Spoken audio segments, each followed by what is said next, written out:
Hey, it's Patrick from J&P Cycles, and today we're going to talk about getting those bikes back on the road for spring. It's almost that time. I know I'm jonesing, and so you're going to want to have your bike in good riding condition when you're ready to ride. You don't want to be the guy that has a nice sunny day and something's wrong with the bike. So the first thing you need to check is the battery.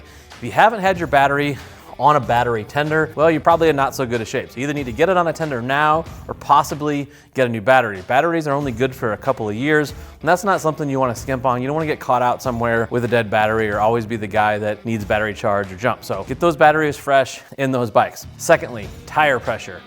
You really need to keep up on your tire pressures throughout the year, even when your bike's in storage. It's not good for your bike to be sitting on those tires that are underinflated. If you can actually get your bike up off the ground, that's a plus during the winter. But check those tire pressures on the sidewall there. It'll tell you where it's at. I'll put a link to a tip we have on how to find that information on the side of your tire to get the proper tire pressure. It'll save the life of your tires in the long run. Fluids.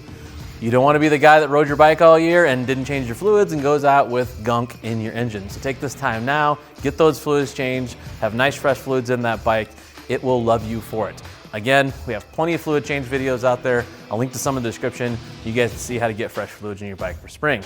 Brake pads. This is something that most people just forget all about until they're braking and don't have any braking power left. Take a peek in those brake pads. You can just peek behind the caliper there and see if there's any life left in those things. That's a cheap fix and something that, like I said, you normally don't really want until you don't have any more. So get ahead of it, get new brake pads in that bike. Cleaning your bike.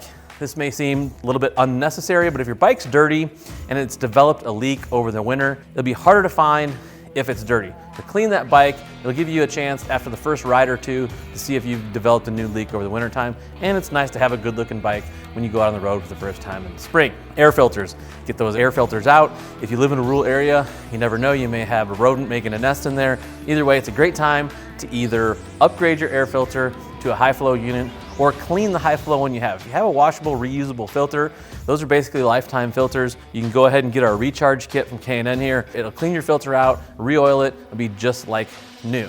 Brings me to the last thing, which you tend to forget about, gear. If you're like me, you used every second of riding weather you could leading up into winter. So I didn't really plan to put my bike away.